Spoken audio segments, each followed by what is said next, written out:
안녕하세요. 논술고수에서 화학 중심, 생물 중심 논술을 여러분에게 가르치게 될 박충 선생입니다. 반갑습니다. 일단 화학하고 생물 중심의 논술이라고 하면 화학하고 생물을 선택한 학생들한테는 매우 유리하겠죠? 유리할 거야. 근데 이 교재를 다루면서도 그 물리 부분이나 지구과학 부분들이 이렇게 다뤄지는 부분들은 선생님이 다 이렇게 너희들한테 얘기해주고 그럴 테니까 너무 겁먹지 말고, 그리고 화학이나 생물 선택한 사람들은 더 심화적인 공부를 할 수 있고, 그런 여러 가지들을 선생님이 다 통섭을 해서 너희들한테 가르쳐 줄 거니까 정말 뭐 물리를 선택했기 때문에 화학이나 생물은 전혀 모른다, 그런 사람들도 이 수업을 열심히 꾸준히 잘 따라오면 큰 걸 얻어갈 수 있을 거야. 알겠지?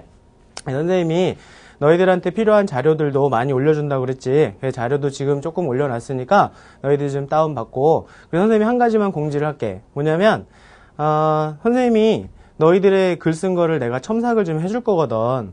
그리고 그런 것들을 너희들이 이제 내가 다 해주면 좋은데, 선생님도 이제 너무 많이 오면은 내가 다 해줄 수가 없으니까 선착순 5명까지는 내가 첨삭을 해서 올려줄게. 알겠지? 그러니까는 수업 듣고 빨리 써. 그러면 선생님이 첨삭을 해줄 거야. 그리고 또 한 가지, 화학하고 생물 중심의 요 강의에서는 있잖니, 선생님이 자료를 몇 개 더 첨부해서 올릴 거거든?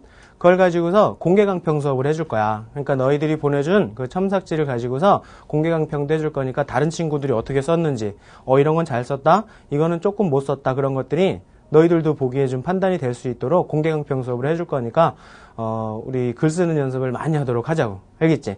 자, 그래서 오늘은 첫 시간이라 화학이 어떤 식으로 출제되는지를 좀 볼 거야. 근데 우리 교재에 서울대하고 고대께 나와 있잖냐? 서울대 거 같은 경우엔 굉장히 어려워. 함정도 곳곳에 숨어 있고, 물론 고대나 연대 것도 쉽지는 않지만 서울대 게 가장 어려워. 그 어려운 거는 이제 내용상의 어려운 것도 어려운 거지만, 거기에는 이제 여기 곳곳에 막 함정을 숨겨놨기 때문에 그걸 잘 찾아야 돼. 선생님도 문제를 출제하지만 이 출제자들은 있잖니, 그 함정들을 통해서 너희들이 그런 걸 얼마나 잘 찾아내는지를 보고 싶어 해. 그 다음에 이제 글을 얼마나 잘 쓰는지, 그런 것들을 보고 싶어 하니까, 너희도 많이 들어봤잖아. 자연계 논술엔 뭐가 있다고? 정답이 있지, 그치? 알겠니? 자, 그러면 오늘 화학의 출제 경향으로 서울대 문항하고 고대 문항하고, 그리고 참 저기 프린트 내가 올려놓은 거 챙겨놨지? 고대 모의 논술도 한번 풀어줄 거야. 그거 같은 경우에는 과학하고 인문적인 요소가 다 섞여 있는 거라 아주 풀어볼 만한 문제야. 그래서 선생님이 자료를 올려놨으니까 그것도 준비를 하시고, 자, 교재하고 프린트 준비됐으면 수업을 합시다. 자, 첫 번째 화학의 출제 경향에서 서울대학교 2008학년도 정시 문제야. 그 정시 문제인데, 우리 이 문제를 풀기 전에 너희들이 조심해야 될 건 뭐냐면, 선생님도 출제자거든? 강의도 하지만 물론 출제를 해. 출제를 하는 사람들의 그 출제를 하는 제일 기본이 뭐냐면 논제부터 만들어. 알겠니? 무슨 말인지 알겠어? 그러니까 우리가 제시문부터 봐야겠니? 논제부터 봐야겠니? 그렇지. 논제부터 봐야 돼. 그래야 출제자의 의도를 알 수 있어. 알겠니? 자, 그러면 첫 번째 거기 우리 25페이지에 있는 논제부터 먼저 보도록 합시다.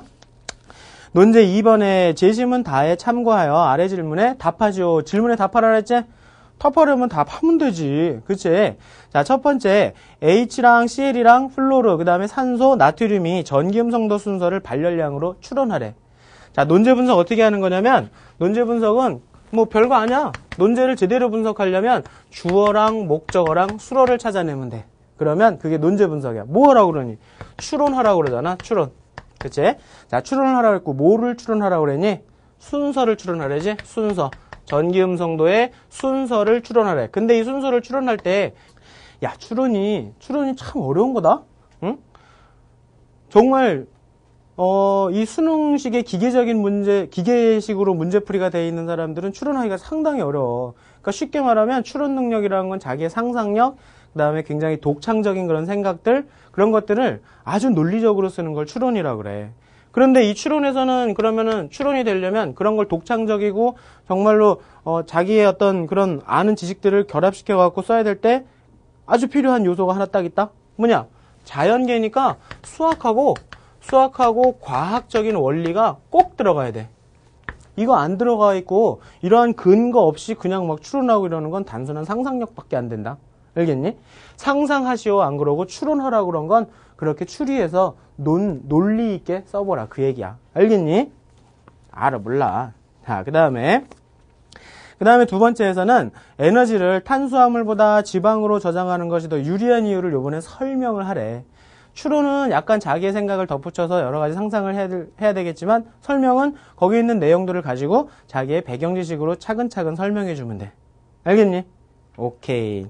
자, 그러면 이 논제 2-2라고 2-3 같은 경우엔 제시문을 좀 보면서 꼼꼼하게 분석을 해야겠다. 그치? 딱 보고서 이 발열량으로서 전기음성도의 순서를 딱 생각할 수 있겠니? 전기음성도가 뭐니? 전기음성도가 뭔지를 먼저 알아야겠네. 전기음성도는 말 그대로 전기적으로 마이너스가 되려는 성질의 크기를 재는 게 전기음성도야. 그러니까 전기적으로 마이너스가 되려고 하는 건 어떻게 하면 전기적으로 마이너스가 될 수 있겠냐? 그래, 남에 있는 전자를 뺏어오면 되잖아. 그치? 왜 전자를 뺏어오니? A하고 B하고 이렇게 결합되어 있으면 얘가 A 플러스하고 B 마이너스라고 하는 이렇게 이온 상태면 이 B라는 녀석이 A에서 전자 뺏어온 거잖아. 그치? 그렇게 뺏어옴으로 해서 둘 다 어떻게 된 거야? 둘 다. 그렇지. 안정화된 거지. 안정. 이렇게 되면 얘는 안정화되는 거야. 야, 얘들아. 안정이 되려면 생각해봐라. 너희 아버지들, 아버지 회사에서 열심히 일하시고 정말 기운을 쭉 빼고 그러니까 에너지를 쫙 빼고 집에 오면 딱 뻗으시잖아. 그치? 방바닥에 딱 누워서 절대 안 움직이시지. 그치? 소파에 딱 붙어 계시고. 하지만 너희는 에너지가 너무 많은 상태 아니야. 그러니까 너희는 그렇게 집에서 딱 붙어갖고 방바닥에서 한 달 동안 있을 수 있어? 나는 있을 수 있어. 그러니까 내가 에너지가 너희보다 더 적은 거야. 알겠니? 얘네가 이렇게 안정화되면서 이렇게 안정화됐다라는 얘기는 에너지를 방출한다라는 얘기로 바로 직결될 수 있는 거야. 알겠니? 그러니까 그 발열량을 가지고서 얘네들이 얼마나 이 전기음성도의 차이를 추론할 수 있겠느냐 그걸 물어보는 건데 에너지량이 많으면 많을수록 얘네들이 이 방출하는 에너지량이 많으면 많을수록 둘 사이에 이 에너지적인 갭이 어떻다는 얘기야. 많이 벌어졌다는 얘기겠지. 그치? 그렇게 해서 많이 벌어졌기 때문에 걔네들이 그거를 방출하면서 안정적인 상태로 진입한다. 그 얘기라. 아시겠냐? 그러니까 발열량으로서 전기음성도 차이를 추론해봐라. 그런 얘기는 발열량이 크면 클수록 뭐라? 전기음성도 차이가 전기음성도의 차이가 어떻다? 크다란 얘기야. 알겠니? 무슨 말인지 이해돼? 오케이. 이해되지?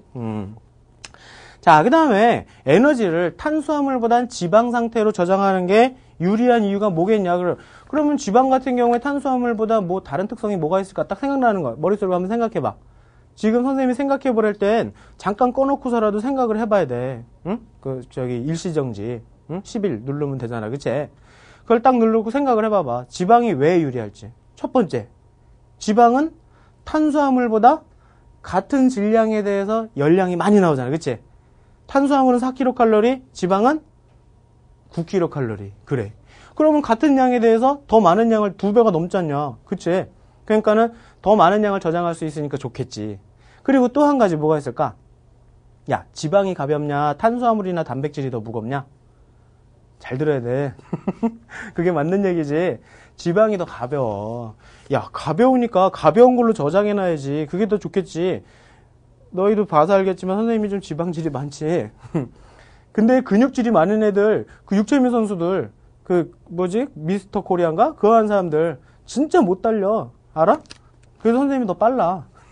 지방이라. 근육이 많으면 힘은 셀 수 있지만 그만큼 무거워지는 거거든. 뭐 내가 좋다는 얘기는 아니고. 자, 아무튼 그런 얘기고, 또 지방 같은 경우에는 또 무슨 작용이 있냐면, 이건 약간 배경지식적인 건데, 지방질이 두터우면 두터울수록 보온 효과가 더 크잖아. 알지, 그거? 그래갖고, 북극에 사는 애들 있잖아. 그런 애들은 지방질이 되게 두껍잖아. 그치? 사막에 사는 애들보다. 알지? 오케이. 그런 것들을 생각하면서 여기다 정리해서 써주면 돼. 그래서 선생님이 이렇게 해서 지금은 논제에 대해서 계략적으로 풀 수 있는 힌트를 주는 거고, 그걸 가지고 선생님이랑 이따 개요 짜기 하면, 그 개요를 순서대로 딱 짜주면, 그걸 가지고 너희가 살 붙여서 쓰면 되는 거야. 알겠지? 자, 그 다음에 논제 4번에서는, 물이 OH와 물의 OH와 지방의 CH, CC 분자 사이에 이 밀도 차이가 가져오는 걸 분자의 내부적인 요인으로 한번 생각을 해보재. 그래갖고 뭐로 생각해 보냐면, 야, 물이 밀도가 꽤 큰 거다? 지방은 밀도가 작아. 그치?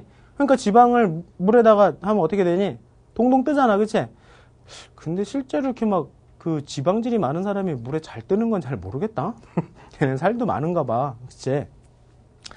아무튼 물에 잘 뜨잖아, 지방은. 기름기. 그런데 그게 낮은 이유를 우린 과학적으로 써달라는 거지. 그치? 어떤 측면? 첫 번째, 원자량으로 얘기해달라고 그러고, 그 다음에 원자 반경으로도 한번 얘기해달라고 그러고, 그 다음에 분자 구조와 분자 간 상호작용으로 한번 추론해달래. 이것도 뭐 하라는지 알겠지? 추론하래지? 뭘 추론하래? 밀도가 작은 거에 대해서 그걸 좀 추론해보래. 그래갖고 여기에 이제 여러 가지 분이 부사절로 이렇게 꾸며줬잖아. 뭐로 해보고. 알겠지? 그런 것들에 다 동그라미 쳐놨어? 오케이. 그런 거 쳐놨으면, 우리 한번, 논제 4번도, 잠깐만 생각을 해보자. 가벼운 게, 일단 밀도 때문이지 않겠냐? 그치? 가벼운 이유는 밀도로 생각하면 돼. 자, 밀도 공식 뭐지? 밀도는 부피분의 질량이잖아. 그럼 밀도가 지방이 밀도가 작으려면, 이게 작든가 얘가 크면 되잖아. 그치? 이게 작고 요게 크면 되잖니. 그러면 이걸 작은 걸 원자량으로 비교해 볼 수도 있을 거 아니니. 그치? 원자량으로. 그 다음에 이게 큰 거를 분자 구조와 그 다음에 원자 반지름. 그치? 그 다음에 또 한 가지 이런 상호 작용으로 한번 생각해 보면 되겠지. 그치? 이렇게 하면은 부피가 작아지는 것 머리에 떠오르니? 떠올라? 오케이. 이거 원자량이 크면 무겁겠지. 그치? 그러니까는, 지방은, 앞에도 이제 분석하면서 나오겠지만, 지방은 C랑 H로 많이 이루어져 있고, 물은 O랑 H로 이루어졌잖아. 그치? 그러니 H는 동일한 거니까, O하고 C만 비교해보면 되겠네? 얘가 더 무겁지. 그치? 아, 됐네? 그치? 얘가 더 무거우니까. 오케이. 자, 그 다음에, 부피를 얘기하는 건데, 분자 구조가 H2O 같은 경우에는 이렇게 생긴 거 알고 있니? 오케이, 이렇게 생겼어. 그치? H2O는. 근데 지방은 앞에 제시문에 나와 있는데, 탄소가 이렇게 연결돼 있고, 여기에, 아이고, 왜? 응? 이렇게 해서 탄소가 이렇게 돼 있고, 여기에 가지가 쫙 붙어 있는데, 여기에 막 엄청난 가지들이 붙어 있대잖니. 그치? 근데 얘네가 한 줄로 예쁘게 돼 있으면 차곡차곡 쌓기가 좋겠지. 생각해보세요. 종이를 이렇게 해서 차곡차곡 쌓아놓으면 그만큼 빈 공간이 적겠지. 그치? 차곡차곡. 근데 이 종이를 꾸겨서 막 해놔봐. 부피가 더 커지겠지. 알겠니? 무슨 말인지? 이거 됐네. 분자 구조. 그치? 이렇게 사슬형 구조가 이렇게 얽히설키 얽혀 있단 말이야. 이것 때문에 부피가 되려 커지는, 빈 공간이 더 많아지는. 얘는 그거보다 단위 부피도 좀 작고, 그치? 단위체가 좀 작고, 이렇게 막 꼬불꼬불한 이런 사슬형 구조가 없고, 그치? 그 다음에 원자 반지름도 한번 생각해보래. C가 더 크니 산소가 더 작니? 맞지? C가 더 크지? 그래. 얘가 더 크잖아. 그치? 그 다음에 상호작용은, 물에. 이거 너희 배운 거잖아. 화학원에서. 아주 유명하네. 뭐야? 얘 같은 경우에 수소결합이 있잖아. 그치? 수소결합이 있으니까 이 수소결합 때문에 분자 간의 결합력이 더 크다. 그치? 됐네. 그러니까는 얘는 수소결합 때문에 분자 간 결합력이 더 크니까 빈 공간이 더 줄어들겠다. 알겠니? 그걸 갖다가 쫙 써주면은 그게 답이야. 오케이? 오, 좋아. 자, 그럼 논제 2번서부터 한번 제대로 해결을 해보자. 자, 논제 2번을 우리 개요 짜기 전에 그 다음에 너희가 해야 될 건 뭐냐면 지금 논제 분석을 했으니까 그 다음에 해야 될 건 뭐냐면은 제시문을 분석해야 돼. 야, 제시문 분석이 도대체 뭐예요? 그러면 그건 뭐냐면 너희가 지금 나를 첫날 봤잖아. 그러면 딱 얼굴을 볼 거 아니야. 얼굴도 보고 몸매도 보고. 그러면서 박중서 선생님은 너희 선생님이라 그래야 돼. 쟤라 그러면 안 돼. 박중서 선생님은 뭐 어떻게 생기고 뭐는 잘생겼고 이건 좀 깬다 뭐 그런 거 있을 거 아니야. 그래갖고 그렇게 딱 나를 분석해 놓고 보면 길에서 나를 만나도 반갑게 인사하겠지. 그치? 그래. 제시문 분석은 거기서 중요한 것들을 뽑아내는 거야. 뭐? 키워드. 알겠니? 키워드 뽑아내는 거야. 그러면 제시문 가부터 보자. 나 다 안 읽을게. 너희들이 미리 읽어놓고 있었어야 돼. 알겠지? 자, 제시문 가에서는 거기에서 보면은 중요한 게 뭐가 나와 있냐면 바다동물의 체밀도가 물의 밀도랑 비슷하대. 바다동물은. 물하고 비슷하기 때문에 약간만 힘을 줘도 자유롭게 헤엄친다는 거야. 밀도가 비슷하면 이런 장점이 있어. 둘이 비슷한 상태에서는 떴다 가라앉았다도 잘할 수 있고 더 무거워봐라. 계속 밑에 물바닥이 아니라 물 밑에 거기서만 지내겠지. 뜨기가 어렵겠지. 가벼우면 계속 물 위에 떠 있겠지. 하지만 비슷하기 때문에 자유롭게 왔다 갔다 할 수 있다. 조절하면서. 오케이. 자, 그것도 중요한 얘기고, 그 다음에 원자량이 큰 원소가 많이 들어있는 이런 뼈 같은 것들이 이렇게 생기면 물보다 밀도가 낮은 지방 성분들로 그걸 좀 조절해 준대. 오, 여기 지방이 왜 중요한지 여기 나온다. 그치? 지방의 양을 가지고서 자기의 체밀도를 조절해 주겠대. 오, 좋다. 그치? 그러니까는 자기가 너무 이렇게 무거워진 상태면 지방질을 좀 많이 합성해서 지방 상태로 좀 저장해 두면 밀도가 작아지겠지. 그러니까 물에 좀 더 잘 뜨겠고. 그치? 오케이. 자, 그 다음에 또 거기 지방에 대한 중요한 성분 또 나왔잖아. 체온도 유지해주고, 그 다음에 에너지도 저장해주고, 그 다음에 체밀도 조절 역할. 마지막에 다 중요한 거 다 나왔네. 오케이. 요런 게 중요한 키워드야. 자, 그 다음에 나에서는 지방은 글리세롤로 돼 있다는데 뭐 에스테르 결합을 돼 있고, 거기 밑에 보면 아주 중요한 얘기 나와 있다. 이중결합이 한 게 있대. 이중결합. 너희 화학원에서 탄수화물에서 이중결합 배웠지? 이중결합을 하면 탄소하고 탄소가 이중결합을 하면 이렇게 해서 이런 식이 되는데 얘 같은 경우엔 트랜스형과 그 다음에 시스형이 나올 수 있는 거 알고 있니? 응? 이렇게 해서 대각선으로 같은 게 있으면 트랜스형. 그치? 이렇게 해서 같은 게 있으면 트랜스형. 그 다음에 이렇게 해서 대각선으로 다른 게 있을 경우엔 시스형이 되겠지. 그치? 이 시스형 같은 경우 요게 이제 문제인데 지방이 만약에 지방이 이렇게 생겼으면 거기 막 가지 그 밑에 보면은 제시문 나에 보면 그림 나와 있잖아. 오징어 다리 같은 거. 오징어 다리가 여기 막 이렇게 나와 있는데 얘 같은 경우에 이쪽에 오징어 다리가 이렇게 있다고 쳐봐봐. 이렇게 오징어 다리가 이렇게 배치를 한다고 쳐봐봐. 그러면 차곡차곡 쌓일 수 있는 분위기가 조금 조성이 되지 않겠냐? 그치? 근데 오징어 다리가 여기 있다고 쳐봐봐. 여기에. 이렇게 있으면 얘는 진짜 다른 분자하고 많은 충돌이 일어날 거야. 그치? 상충되고 빈 공간도 더 많아지고 점점 더 부피는 커지는. 무슨 말인지 알겠니? 이중결합을 가졌다라고 하는 얘기가 이거야, 이거. 그런 거에 키포인트가 되는 거야. 알겠어? 이거 딱 보면 애들이 그런다. 저걸 내가 시험장 가서 어떻게 알아? 어떻게 알긴. 이제부터 배우면 되지. 이렇게 해서 하나씩 둘씩 배워나가자니 그러면 너희도 나처럼 똑똑해져. 알겠어? 자, 좋아. 그 다음에 제시문 다 해보면 또 이제 여러 가지 그 전기 음성도에 대한 얘기 아까 처음에 내가 설명해 준 거 그 얘기가 이게 설명에 나와 있거든. 자, 그래서 뭐 여러 가지 얘기가 나와 있는데 밑에 쭉 내려가다 보면은 생성물이 반응물보다 더 안정해진다. 전기 음성도에 대한 설명도 나오지. 전기 음성도 차이가 큰 원소들이 결합하면 안정화 효과가 크기 때문에 많은 열이 나온다. 내가 아까 얘기했잖아. 그치? 에너지가 많이 빠져나가고 나면 방바닥에 딱 붙어갖고 움직이지 않고 아주 안정된 상태로. 그치? 그래. 나도 회사에 있는 선생님들이랑 뭐 이렇게 보면 정말 집에 가면 꼼짝도 안 해. 보름이 넘게도 가만히 있을 수 있어, 우리는. 알겠니? 에너지가 없기 때문에.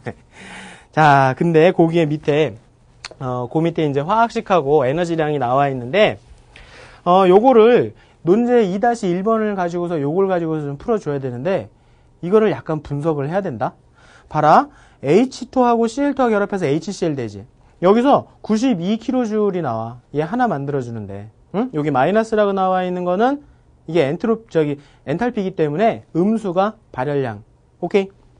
오케이. 자, 그렇게 나오고 이 발열량들을 다 이렇게 비교해 보면 되는데, 얘를 가지고 비교할 때 우리가 조심해야 될 건 뭐냐면, HCl이 됐으면, H하고 Cl은 이렇게 한 줄로 결합돼서, 이런 식으로 결합되어 있는 거. 그치? 그리고, HF도 그래. 그러니까는 얘랑 비교해 보면, 얘가 92인데, 얘 같은 경우엔 271이다. 그러면, H는 같은 조건인데 CL이 지금 다르잖아. 그치? 그러니까는 여기서 결합할 때 얘의 에너지가 더 크다라는 얘기는 이놈의 전기 음성도가 더 크다라는 증거가 되는 거야. 무슨 말인지 알겠어? 이놈이 더 많은 에너지를 내놔버렸다. 전기 음성도가 더 크기 때문에 더 많은 에너지를 내놓고 굉장히 안정해져 버렸다. 무슨 말인지 알겠어? 오케이. 그런데 여기서 우리가 약간 조심해야 될 게 뭐냐면 H2O야. H2O 같은 경우에 너희도 알다시피 아까도 그렸지만 이렇게 생겼잖니. 그러면 여기서 나온 이 에너지 값 286이라는 건 이것도 그렇고 이게 두 개나 있기 때문에 이거 O랑 H간만 비교하려면 이 값에 2분의 1이 돼야 된다. 그러니까 143이라고 생각하고 있어야 돼. 응? 알겠니? 그러니까 거기다가 써놔. 얘는 143이야. 286이 아니고. 무슨 말인지 알겠어? 그럼 그런 식으로 CO2를 봐봐. CO2 같은 경우에 이렇게 생겼잖아. 그치? 여기에 보면 오 이런 게 4개나 있잖니. 결합선이. 그치? 그러니까는 얘가 여기 394란 얘기는 C와 O 사이의 결합 이 에너지 여기서 방출하는 에너지의 몇 배란 얘기야. 4배지 4배. 그러니까 이거를 4로 나눠준 값으로 해줘야 돼. 그래서 98.5라고 생각하고 있어야 돼. 무슨 말인지 알겠니? 그러니까 이게 함정 중에 하나야. 알았어? 이거를 그냥 뭐 있는 대로 고지고대로 이렇게 풀어내는 애들은 뭐 그냥 이거 뭐야 값이 그냥 이거 값만 비교하면 되네 되게 쉽네 그러면서 바로 접근을 해버려. 그게 아니거든. 무슨 말인지 알겠어? 얘랑의 단일 결합 요 양만 계산해 줘야 돼. 이렇게 단일 결합 하나 그거 하나를 가지고 비교해야 돼. 알겠니? 그러니까 조심해야 돼. 오케이. 자, 그 다음에 한 가지 더 조심할 거네. 또 가르쳐 줄게. 요거 가지고서 또 한 가지 조심해야 될 게 뭐냐면 봐봐. HCl이 되는 거하고 그 다음에 NaCl이 되는 거하고 지금 Cl이 공통인자니까 여기서는 H하고 NA를 비교할 수 있잖아. 그치? 근데 아까는 이렇게 음의 부분을 비교했었을 때는 그 에너지량이 많은 거 그래서 많이 방출해서 그렇게 된다라고 생각을 하고서 문제를 이제 풀어나갈 거란 말이야. 근데 이거는 양의 부분을 비교해야 돼. 양의 부분을. 그러면 얘 같은 경우에는 여기서는 얼마큼의 에너지가 나왔냐면 411이 나왔다. 그 다음에 얘는 92가 나왔어.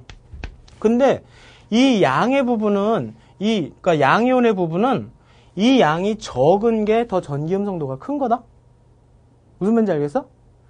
둘 간에 그러니까 H하고 Cl 간의 전기음성도의 갭이 얘보다 더 적었다는 얘기야. 그치? 얘랑 이 NA와 CL 사이의 전기음성도의 차이가 이만큼이었다라고 그냥 가정을 하면 얘 같은 경우는 요거밖에 안 됐다는 얘기야. 그러면 H하고 NA하고는 누가 더 전기음성도가 큰 거니? 얘가 더 큰 거니? 맞아? 오케이. 이런 거 조심하세요. 서울대 문제는 이런 것들이 곳곳에 숨어 있어. 그러니까 이런 걸 다 찾아내야 돼. 응? 그러니까 그 긴 시간 동안 이런 것들을 하는 건 정말 연습을 안 하고서는 어려워. 그러니까 너희들이 이런 것들을 하나둘씩 연습해가면서 쌓아나가면 분명히 이렇게 캐치해낼 수 있다. 응? 그 논술을 잘 쓴 녀석이 연대 가서 그 자기가 그 공부한 그 수강 후기가 아니라 뭐니 그거 응? 합격 후기? 그걸 해놨는데 그 친구가 아주 좋은 얘기를 해놨는데 논술은 있잖니 같은 문제를 갖다 자기는 3번씩 써봤대. 똑같은 거. 그럴수록 점점 글이 업그레이드 되고 숨어있는 것들이 자꾸 나오더라는 거야. 얼마나 똑똑하니. 그치? 너희도 그렇게 해봐. 뭐 이걸 또 해봐? 아니야. 또 해보세요. 써보고 또 써보고. 그럼 자꾸 나온다. 그게 바로 연습이야. 그치? 그런 연습이 많이 되면 될수록 이런 거 금방 찾아내. 알겠지? 오케이. 자, 그런 거 조심하면 돼. 자, 그러면 논제 2-1을 한번 개요를 짜보자. 논제 2-1의 개요를 한번 짜보면 첫 번째 얘들의 전기음성도를 발열량 순서로 추론해봐라 그랬어. 그러니까는 왜 그게 그렇게 되는지를 일단 써주고 가면 되는데 가능하면 첫 줄에는 답을 쓰는 게 좋아. 알겠지? 처음에 인류평화와 미래복지 그런 거 안 해도 돼. 알았지? 그냥 답을 쓰세요. 오케이? 자, 지금 이 발열량을 가지고서 전기음성도의 차이를 설명한다. 전기음성도를 차이를 설명한다. 왜 그렇게 할 수 있느냐? 왜냐하면 이만큼 결합에너지라는 걸 방출하는 양이 방출량이 크면 클수록 이게 크면 클수록 어떤 애야? 전기음성도 차이가 크다라는 걸 알 수 있는 거다. 자, 그래서 어떻게 알아냈지? 자, 첫 번째 HCl과 HF를 비교해 봤더니 이놈의 값이 더 크더라. 그러니까 F가 이거 더 크다. 전기음성도가. 그 다음에 또 HCl하고 그 다음에 NaCl을 비교해 봤더니 여기선 이게 더 컸었지. 근데 아까 내가 방금 얘기해 줬지. 얘는 양이온 부분을 비교하는 거였어. 양이온 부분을 비교하는 거였으니까 걔네들은 전기음성도 갭이 더 작다? H와 Cl 사이의 갭이 NA하고 Cl 사이의 갭보다 더 작다? 그러니까는 이 값이 더 작지만 얘가 NA보다는 더 전기음성도가 크다라는 증거가 된다. 그치? 오케이. 이거 조심해야 돼. 그렇지? 이거 조심해야 된다. 자, 그 다음에 또, HCl하고 H2하고, 그 다음에 HF를 비교해서 세 놈을 비교해 보겠다. 근데 이것도 조심해야지 하나? 여기서는 아까 얘기한 것처럼 이런 식으로 돼 있기 때문에 이 값을, 얘한테 나온 값을 2분의 1 한 143이었어. 오케이. 자, 이걸 비교해 봐서 값을 비교해 보니까 FO, 그 다음에 CL이더라. 됐니? 오케이. 자, 그 다음에 CO2하고 H2O를 비교해 보겠다. CO2하고 H2O를 비교해 보면 이쪽 부분 비교하는 거 알겠지? 자, 이거 비교해 보면 역시 C와 H는 요런 관계가 나온다. 그래서 이거를 쭉 정리를 해줘서 이거를 정리해 보면 어떻게 나오냐. 저 값들을 너희가 직접 한 번씩 딱 계산해서 정답에는 답을 쓸 때는 저기다가 숫자적으로 값을 표현해 보는 것도 좋아. 알겠지? 자, 그렇게 해서 비교해보면 뭐가 나오냐면, NA가 제일 작고, 그 다음에 H고, 그 다음에 C고, 아이고, 그 다음에 C고, 그 다음에 CL이고, 그 다음에 O고, F, 이렇게 나온다? 근데 자료에 이게 없어. 이게 C하고 CL 자료가 없다? 이게 자료가 없으니까 어떤 놈은 이렇게 하고서 GG. 야, 안 돼. 이것도 생각을 해야지. 그러니까 문제에서 뭐라 했어? 추론하라 그랬잖아. 그치? 설명해서 분석하라고 안 그러고 추론하라 그랬잖아. 그러니까 너희가 아는 걸 가지고 얘기해줘야지. 그치? 이거 CL하고 C하고 누가 전기음성도가 크니? 그래. 우리 주기율표 알고 있잖아. 주기율표에서 보면은 이쪽으로 갈수록 전기음성도가 더 커져. 전자를 잘 빼서, 그치? 이쪽으로 가면 전자를 잘 잃고. 그치? 이걸 통해서 얘가 더 크다라고 추론된다라는 걸 꼭 써줘야 돼. 알겠니? 서울대 거에 함정 많다 그랬지? 이것도 함정이야. 이거는 알 수가 없다. 자료를 통해서 알 수 없으니까 대충 이렇다라고 끝내주면 안 돼. 감점이야. 알겠어? 오케이. 꼭 이렇게 해서 추론해주자. 자, 그 다음에 논제 2-3도 서울대 게 조금 어렵고 여러 가지 이렇게 함정이 많기 때문에 좀 시간이 걸려. 알았지? 물론 고대 것도 좋은데 서울대 게 또 걸린다 이거지. 끝까지 가봅시다. 자, 논제 2-3이구나. 논제 2-3. 지방이 저장이 유리한 이유를 써봐라 그랬어. 지방이 유리한 이유 첫 번째. 아까 우리 적은 것처럼 그렇지. 단위 질량당 발열량이 크다. 야, 이렇게만 쓰고 넘어가는 사람 이렇게만 쓰고 넘어가네 하고 걔는 9kcal/g이나 된다. 이렇게 써주는 애하고 어떻겠냐? 이게 더 낫지. 그치? 뭐 아주 그냥 결정탄 아니지만 저게 논리력이다. 논리력이란 건 뭐냐면 자세하게 꼼꼼하게 디테일하게 빼먹지 말고 잘 설명해 주는 게 논리력이야. 알겠어? 이런 거 하나 써주면 더 센스쟁이. 그치? 자, 그 다음에 발열량이 크고 그 다음에 얘는 밀도가 작기 때문에 저장할 때 체중에 큰 영향을 미치지 않는다. 체중에 체중에 주는 영향력이 좀 적다. 다른 애들에 비해서. 그러니까 어떤 장점이 나타나니? 동물이니까. 야, 동물과 식물의 가장 큰 차이점. 딱 생각나는 거. 뭐야? 글자? 이씨. 딱 동물과 운동성이잖아. 운동성이 민첩해진다 이거야. 운동성이 늘어난다. 그치? 지방으로 저장해 두는 게. 아까 얘기했잖아. 아놀드 슈왈츠제네거라고. 그치? 걔 같은 경우는 잘 못 뛰어. 근육량이 많은 사람 같은 경우엔 실제적으로 스피드가 덜 나와. 알겠지? 야, 그 단거리 육상 선수 중에 아놀드 슈왈츠제네거 같이 생긴 사람 있더나? 그치? 자, 그게 더 좋겠고. 자, 그 다음에 또 뭐 있었지? 밀도가 작기 때문에 이런 거였고, 그 다음에 또 얘 같은 경우에는 아까 얘기한 것처럼 체온 유지에 아주 효과적이다. 그치? 본행의 효과가 있다. 그런 얘기. 그런 걸 좀 적어주면서 이런 좋은 점들이 있다. 뭐 이 정도면은 일단은 뭐 크게 결격사유는 없는 것 같아. 그래서 결론적으로 매우 효율적인 저장 수단이 되겠다. 그렇게 써주면 되겠지. 자, 그 다음에 논제 4번을 보자. 논제 4번은 이제 그걸 가지고서 여기서 말한 이 밀도가 작은 걸 가지고서 왜 밀도가 작은데 그렇게 물어보는 거야. 응? 이제 서울대 거 문제를 좀 많이들 선생님이 이 수업 시간에도 몇 번 좀 더 다뤄주긴 할 건데 서울대 거건 고대 연대 거 같은 경우엔 제시문이 있고 논제가 있으면 이렇게 쫙 이렇게 흐름이 있다.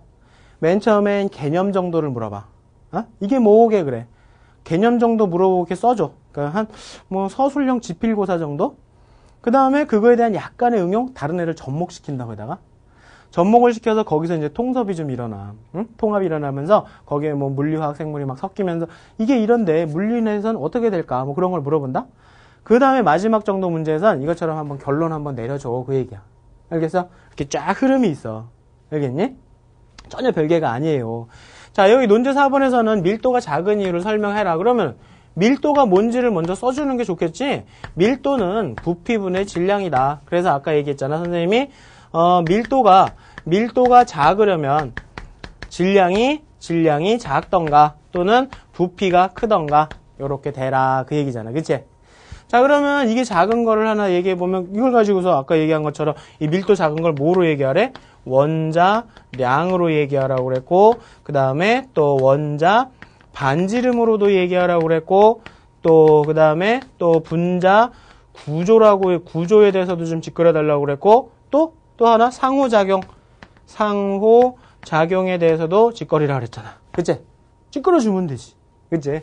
자, 이거 원자량이 크다. 원자량이 지금 C하고 O하고 보면 얘가 더 크다. 그러니까 물보다 얘가 더 작은 게 사실이다. 그 다음에 반지름은 원자 반지름 같은 경우에는 이놈이 더 크다. 공갈빵이다 더. 그치? 오케이. 자, 그 다음에 또 분자 구조에서는 얘 같은 경우에 산소 같은 경우에 이런 식으로 단위 분자가 좀 작다. 하지만 지방 같은 경우에는 이렇게 돼 있어서 막 여기 사슬 구조가 이렇게 복잡하게 오징어 다리가 나와 있기 때문에 좀 더 복잡하다. 그치? 복잡하면 복잡할수록 빈 공간이 더 많아진다. 그치? 여기서 아까 우리 시스 구조에 대한 얘기 하나 더 얘기해 주면 좋겠지. 시스 구조. 이렇게 해서 대각선으로 비대칭형 구조니까 오징어 다리가 이렇게 펼쳐진다고. 이렇게 펼쳐지니까 빈 공간들이 더 많아진다고. 그거 좀 써주면 좋겠지. 아까 써놨어? 오케이. 자, 그거 써주면 되겠지. 자, 그 다음에 분자 구조하고 상호작용에서는 아까 또 뭐 적어주면 됐었지? 그래. 물은 뭐가 있다고? 수소 결합이 있다고. 수소 결합은 분자 간의 힘이 굉장히 세지기 때문에 분자 상호 간의 부피를 점점 더 줄여준다고. 하지만 지방은 그런 거 없다고. 그래서 밀도가 작다고. 오케이, 잘한다. 이렇게 해서 꼭 써보세요. 선생님이 너희 쓴 거 꼭 좀 봤으면 좋겠거든. 내가 아까 뭐라 했어? 선착순 5명. 오케이. 좋아. 자, 그 다음에 고대 거를 봅시다. 고대 거에서는 어떻게 나오는지 보자. 자, 여기서부터는 좀 스피드를 내서 할 거니까는 잘 따라와야 돼. 자, 역시 논제부터 보는 거 알고 있지? 오케이. 제시문에 사용된 설탕이 에탄올로 분해되는 과정을 화학 반응 과정 중에 구조식을 사용해서 이거는 정말 좀 구조식을 아는 사람 아니고서는 구조식을 그리기 어려울 거야. 그러니 이런 걸 딱 가르쳐주고 나면 구조식도 외워야 돼. 외워야지 어떻게. 하나 둘씩 알아둬야지. 이렇게라도 조금씩 알아두세요. 알았지? 나 같으면 이 구조식을 갖다가 포스트에다 그려갖고 내 공부한 책상에 딱 붙여놓겠어. 네? 나 그렇게 공부했어. 자, 그 다음에 이렇게 하고 그 다음에 이거를 근거로 에탄올이 연료로 사용될 수 있는 이유를 화학 반응식하고 그 다음에 에너지 보존 법칙을 사용하래. 그치? 오케이. 자, 설명하라고 그랬다. 자, 설명하라는데 뭘 설명하래? 에탄올이 사용될 수 있는 이유. 연료로서 좋은 이유 설명하래. 오케이? 논제 분석 됐지? 그러면 나 바로 제시문 분석 들어간다. 자, 제시문 가해보면 뭐 별거 없어. 솔직히 뭐 너희도 약간 느꼈을지 모르겠지만 점점 자연계 논술이 제시문에서 이렇게 필요한 것들도 있지만 그냥 모양새를 이렇게 집어넣어주는 제시문도 꽤 많다. 알겠지? 키워드를 별로 이렇게 쓸모볼 게 없는 것도 많아. 그러니까 제시문에 너무 이렇게 연연해 할 필요는 없어. 배경 지식을 좀 더 많이 하는 것도 중요하고. 알았지? 오케이. 자, 제시문 가에서는 뭐 크게 뭐 이렇게 딱 눈에 띄는 건 없어. 응? 아무튼 뭐 연료에 대한 얘기 뭐 그런 얘기 나와 있는 것 같고. 그 다음에 제시문 나에 좀 많지? 거기에 바이오매스, 바이오에탄올, 그 다음에 재생이 가능하다 이런 애들은 야 이런 애들이 재생이 가능하다라는 얘기가 뭔지 아냐? 바이오에탄올 알지? 뭐 브라질 같은 경우는 실제 지금 쓰고 있잖아. 그치? 우리나라도 이제 좀 있으면 쓰게 될 거야. 근데 이 바이오에탄올 같은 경우에 이제 쌀이나 뭐 옥수수나 뭐 그런 여러 가지 곡물에서 에탄올을 뽑아 쓰는 거거든? 그걸 가지고 휘발유랑 섞어서 쓰는 거야. 휘발유를 섞어서 쓰니까 일단은 그 기름의 사용량이 좀 적어지겠지. 그치? 그런 좋은 점도 있고, 그 다음에 탄소수가 적어, 일단. 걔네들보다. 탄소수가 적기 때문에 완전 연소도 더 잘 돼. 그거 알지? 탄소수가 적을수록 완전 연소 잘 되는 거. 그러니까는 뭐 분진 같은 게 좀 덜 나오는 거고. 그치? 그리고 얘 같은 경우엔 탄소수가 적으니까 이산화탄소도 좀 덜 나오고. 이산화탄소랑 물이 적게 나오니까 그거 가지고서 식물이 다시 또 광합성하기에 뭐 괜찮은 양으로 서로 주거니 받거니 할 수 있다는 얘기야. 근데 지금은 탄소수가 너무 많은 애들이 이산화탄소를 너무 많이 내보내니까 식물이 감당을 못하는 거라. 그러니까 재활용하기가 좀 어려운 거거든. 이 얘기는 그 얘기야. 응? 뭐 다시 써갖고 뭐 마시던 술 차에다 붓고 그런 거 아니야. 알았지? 재활용은 이산화탄소가 좀 적게 나와서 식물이 감당할 수 있을 정도가 된다. 그렇기 때문에 식물이 그걸 가지고 또 광합성을 해서 또 만들어낼 수 있다. 뭐 그 정도야. 알겠지?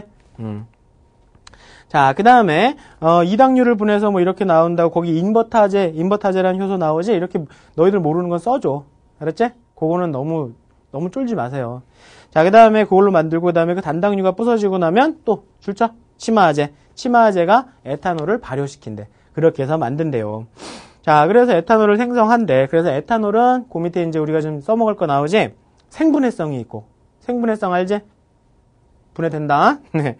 그 다음에 독성이 낮고, 뭐, 술 자체는 독이 있어. 근데 자동차로 쓰기엔 뭐, 자동차 연료로서의 독성은 뭐 그렇게 크진 않으니까, 오케이. 그 다음에 유출돼도 지금 뭐 우리 얼마 전에 태안 앞바다에 그런 일이 별로 안 벌어지는 거야. 그치? 그러니까는 물고기들이 좀 먹고 취하긴 하겠지? 그럴 경우는 있지만 환경오염을 크게 유발할 뭐 그럴 일은 없다. 알겠니? 오케이. 자, 그러면 얘 같은 경우에는 우리 바로 개요를 짜서 써보도록 하자. 자, 거기에 보면 우리가 이 구조를 갖다가 좀 해달라는데 이 구조를 갖다가 거기 우리 책에 거기 아주 구조가 잘 그려져 있어. 그래서 선생님은 이 구조 안 그릴 거야. 알았지? 뭐 이거보다 더 내가 자세히 설명해 줄 수 있는 방법은 없어. 그러니까 두 가지를 연결해서 쓰면 돼. 알겠지? 자, 그러니까는 거기에서 이제 구조식을 이용해서 화학식을 만드는 건 교재를 참고하시고 화학 반응식을 꾸미는 건 교재를 참고하시고 에탄올이 사용하기 좋은 이유를 좀 적어보자. 야, 일단 얘가 좋은 이유는 아까 방금 얘기한 것처럼 적은 양의 CO2와 H2가 나온다. 왜? 탄소수가 적기 때문에. 그치? 특히 요놈 온실가스. 그치? 이게 좀 적다. 오케이, 좋다.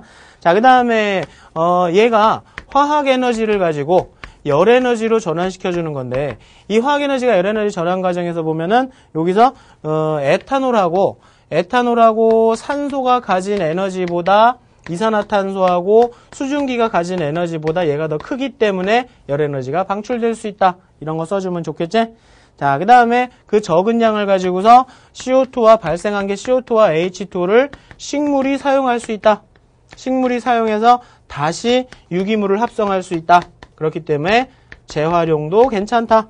오케이. 근데 여기다가 약간 센스 있게 자기의 독창성을 발휘해서 조금 더 적어주면 좋은 게 뭐냐? 식량 문제가 좀 발발할 수 있을 것이다. 식량 문제가. 지금 벌써 문제 아니야. 뭐 곡물 가격 폭등하고 저 동남아시아 쪽에는 막 쌀 수출 안 하고 그런다고 막 굶어 죽는다고. 그치? 벌써 문제가 되기 시작하는 거야. 식량 문제. 좋긴 좋은데 뭐 고갈할 위험이 없다라고 얘기하는 건 난 조금 반대야. 고갈할 수도 있어. 경작지가 점점 줄어들고. 그치? 그러니까 쌀 생산량이나 그런 게 좀 문제가 될 수도 있거든. 그러니까 고갈될 염려가 없다라는 건 너무 좀 과장되지 않았나라는 생각이 들거든. 근데 이거는 진짜 큰 문제야. 식량 문제. 먹을 걸로 기름 만드니까. 그치? 자동차만 처먹고 사람은 굶고. 그치? 좀 문제야. 그러니까 다른 대체 에너지가 더 좋을 것 같다라는 이런 자기의 의견을 좀 넣어주는 센스. 오케이? 좋아. 자, 그 다음에 고대 문제를 하나 더 보자. 고대 2008년도 모의논술 문제인데 이 모의논술 문제를 선생님이 다 풀어주려고 거기에다가 자료를 올려놨는데 지금 우리가 이걸 다 풀어주려면 시간이 꽤 걸릴 것 같아. 그래갖고 선생님이 여기에 있는 것만 가지고서 좀 자세히 설명해주고 풀어줄게. 그리고 나머지 건 너희가 써서 올려놓으면 선생님이 첨삭해줄게. 그 첨삭한 것들도 이렇게 자료실에 올려놓을 테니까 너희들 봐. 다른 아이들 어떻게 썼는지.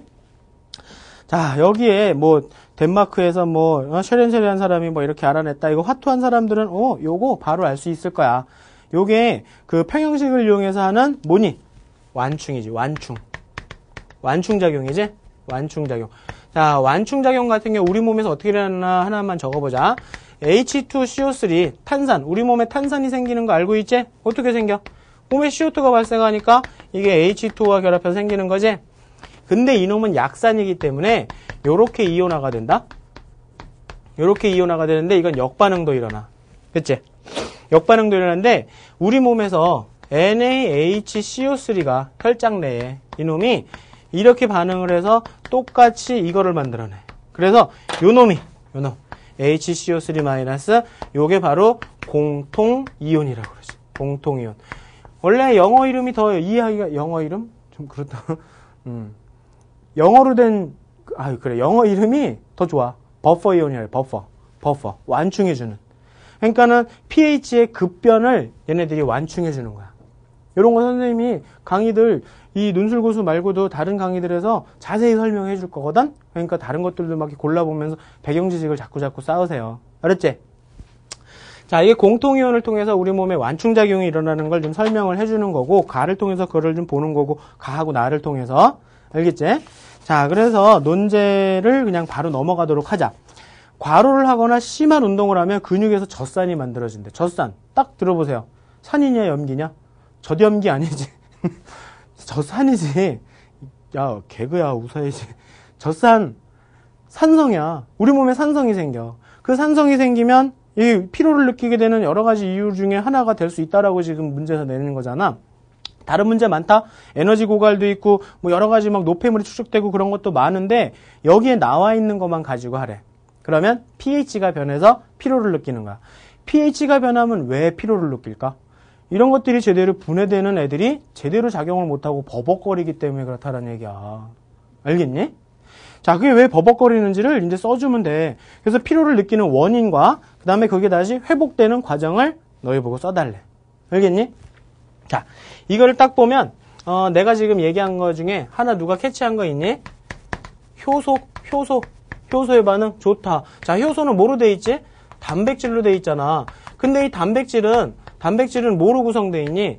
아미노산으로 구성돼 있는 거 알고 있니? 그래, 알고 있지. 아미노산으로 구성돼 있는 거. 근데 아미노산 어떻게 생겼니? 요렇게 생겼지. 그치? 응? 자, 요렇게 생겼는데 이 아미노산 같은 경우에는 아주 pH에 민감해. 그러니까 이걸 갖다가 효소는 단백질이고 이 단백질이 pH에 따라서 쉽게 망가지기 때문에 우리가 피로를 느끼는 거예요 라고 쓰면 내가 보기엔 100점 만점에 한 80점? 그건 별로야. 왜 단백질이면 pH에 민감한 건데? 이거 써줘야 돼. 이거.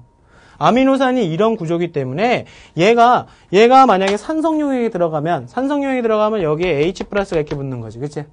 그래갖고 구조가 바뀌게 된다. 만약에 염기성 용액 중에 들어가면 요게 빠져버린다. 아이고 너무 많이 빠졌지?